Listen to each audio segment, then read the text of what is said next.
Welcome back to the Real News Network. Paul J. joining you from Washington, and now joining us is Greg Gordon. He's the national investigative reporter for McClatchy Newspapers based in Washington.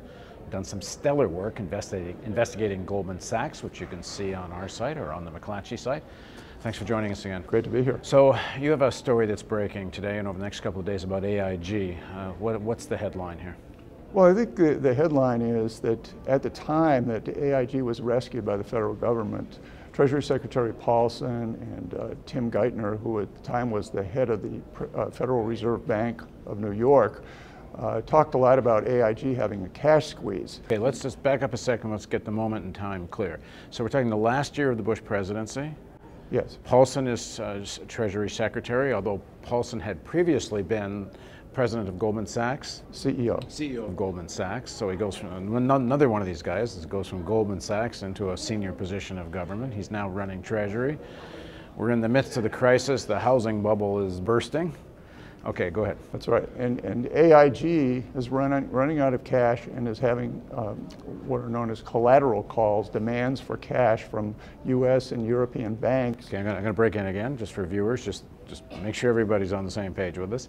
AIG is the insurance company that, amongst other things, insures companies like Goldman Sachs. So when they make some of these big mortgage security bets, they can go insure if they go south, and AIG is supposed to pay them if they collapse. Correct. All right, go ahead. AIG was the biggest insurer in the world, in fact, and it had made enormous bets on exotic instruments known as derivatives, $2 trillion worth.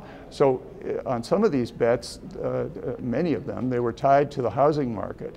And when the housing market turned south, AIG had to start spooning out by the billions collateral to cover the declining value of these various securities. So when they give insurance on something like this, they're essentially betting that these security packages won't blow up. Although one doesn't know how on earth they made such an assessment, but go on. They figured the housing market hadn't really gone down for 50 years, so it would just keep going up. That was, I believe, basically the model that they were following. So at any rate, they've got all these collateral calls, but the fact was that AIG had suffered massive losses, tens of billions of dollars in losses on various investments, including in the subprime mortgage security market. So in comes the government to rescue AIG and try to hold the pieces of the financial system together with a huge injection of cash, starting at $85 billion. And this was presented by Secretary Paulson and by Tim Geithner, who was going to be his successor, but was still heading the regional Federal Reserve Bank in New York, as a cash squeeze.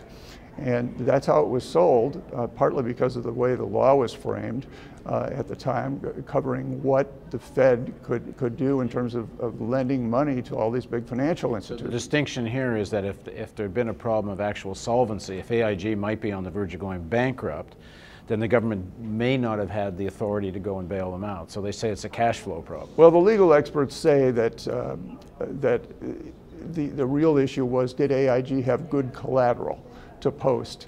If they were going to borrow $85 billion from the federal government, did AIG have enough security to put up for those loans to protect the taxpayers?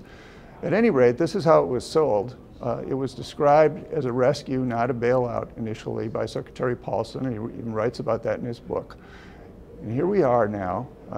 We're 20 months, 21 months out, and what we have in our hands is a colossal mess. It's going to cost taxpayers upwards of $50 billion at the worst case, and maybe more than that now that the sale of one of its plum Asian insurance assets has collapsed.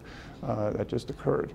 And so we were sold on the idea that AIG had good collateral, would be able to pay back the government, but the Office of Management and Budget, the Congressional Budget Office, are projecting losses to taxpayers of $36 to $50 billion.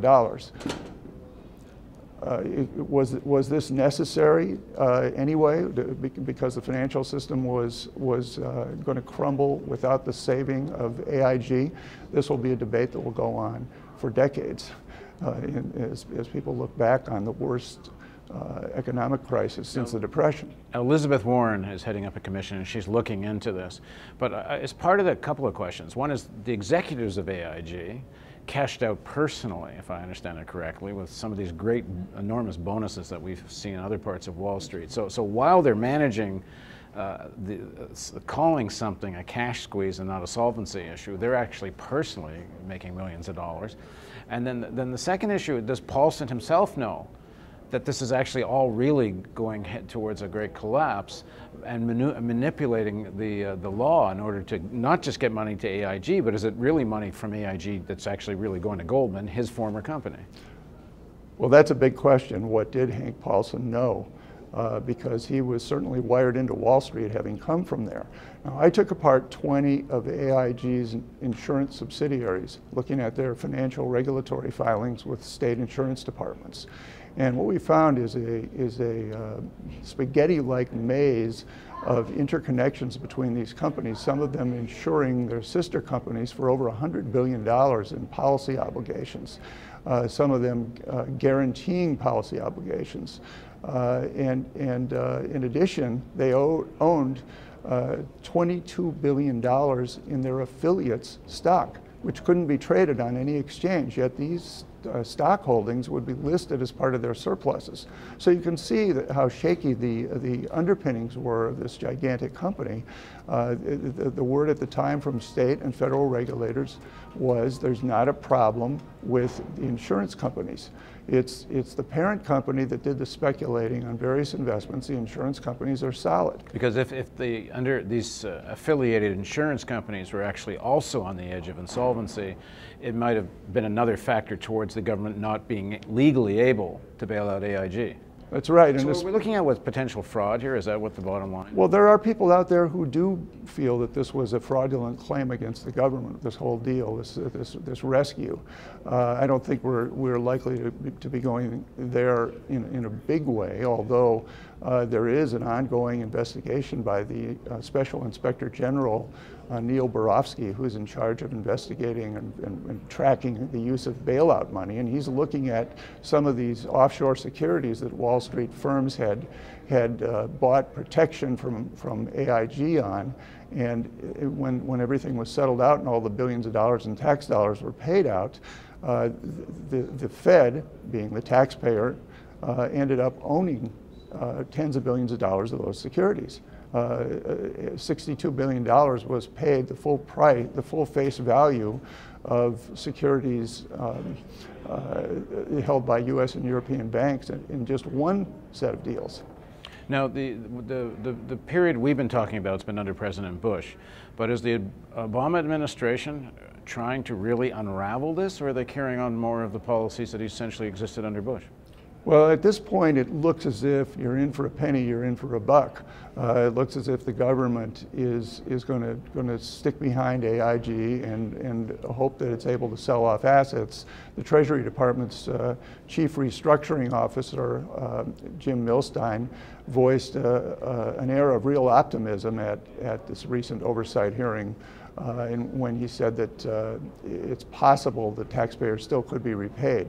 That's based on a statement from AIG's CEO, Robert Ben-Moshe, who said that he thinks he can get AIG back to the point of earning $8 billion, $7 or $8 billion a year in profits. And Mr. Milstein said, well, if he can get to $8 billion a year, taxpayers will be repaid. But the outstanding debt today is $132.5 billion. That's how much money AIG has borrowed from the taxpayers.